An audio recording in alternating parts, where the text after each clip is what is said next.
الرحمن الرحيم، ورجعت لكم تاني بفيديو جديد.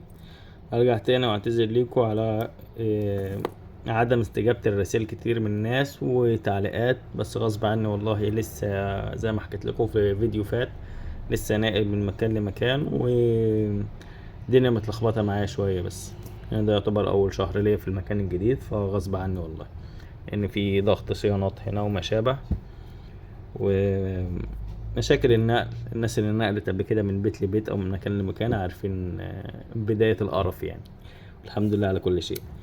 النهاردة جاي معاكم في فيديو جديد، هعرفكم غلطة في ناس كتير بتعملها او بترتكبها. يعني في ناس بتحب تصين الساعة بنفسها او تفتح الساعة وتغير لها حجر بنفسها، او بتحب تستكشف. ده مش غلط، احنا بدايتنا كلنا كصنايعية كانت كده. يعني اي حد كان داخل المجال بيتهيألي 90% داخل المجال عشان حبه، يعني حابب يستكشف وحابب يصلح وحابب يبقى ايه بيصين. وال10% التانيين يتعلموها عشان يكسبوا من وراها. تمام. والافضل طبعا اللي داخل المجال حبا في الصيانة، مش اللي داخلها يكسب من وراها.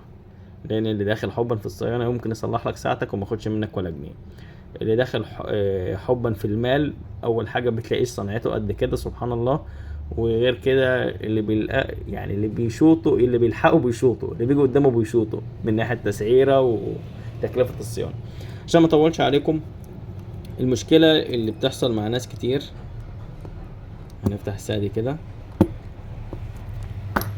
بصوا بقى معايا، تيجي يغير حجر ولا حاجه والساعه متشتغلش معاه او حتى شغاله معاه، يجيله كده حب استكشاف في المكان ده.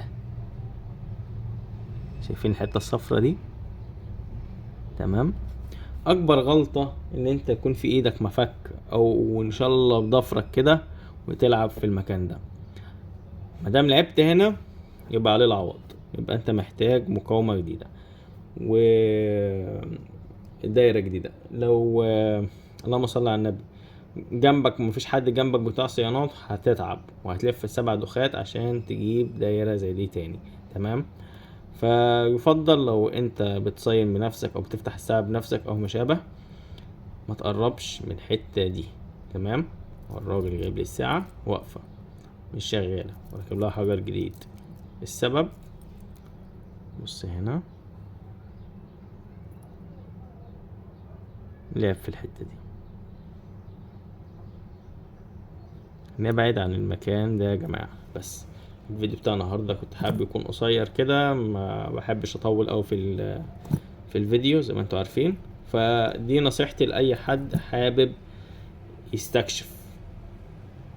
بلاش تلعب فوق من المكنه اصلا يعني انت على قد ما تقدر عايز تعرف مثلا ازاي تفك الاكرة او ما شابه، خش وابحث. انا عامل على كذا فيديو على حوار ازاي تفك الاكرة بتاعه الساعه. انا اعرفكم برضو في المكنه ديت، مكنه 2030، ازاي تفك الاكرة.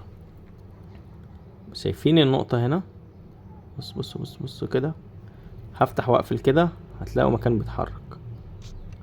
بسم الله. شايفين كده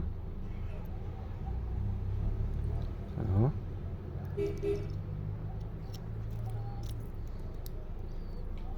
تمام. هقفل الاكرة وابص في الحته دي، سواء انا اجيب مفك.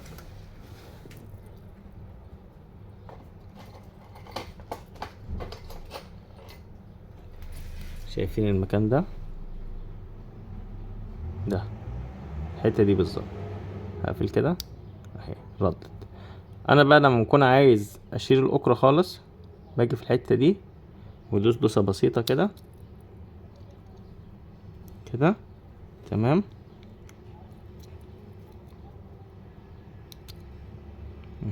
في الحته دي، المكان اللي فيه الايه الفتحه الصغيره، عشان نعرف بس نتحكم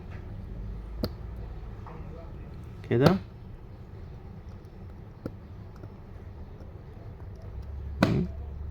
لا، ثواني.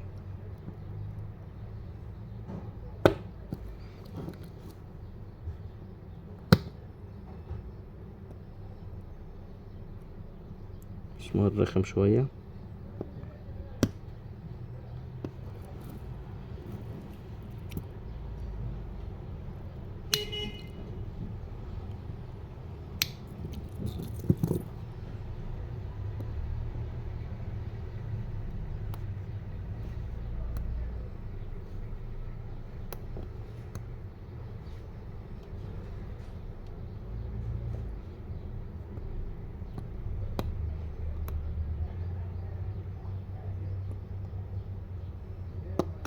بس كده.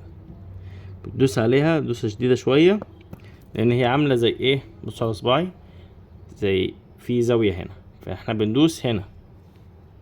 اول ما ندوس على دي ترفعها فتعرف نسحب الزينات، غير كده بتبقى قافلة على الاماكن دي عشان تعرف تظبط بيها الوقت.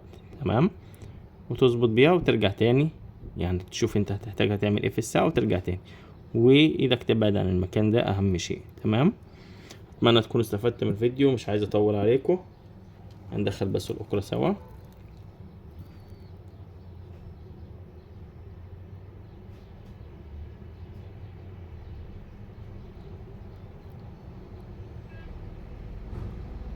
كده، لقيتها صح، انا مهلنا خالص. تمام اهي كده، بس سمعتوا التكة، نيجي نسحبها بقى هنلاقي ايه اهي، بس كده. اتمنى ما كنتش طولت عليكم، حد محتاج اي حاجة يكتب لي في التعليقات، وان شاء الله مش هتأخر عليكم. شكرا.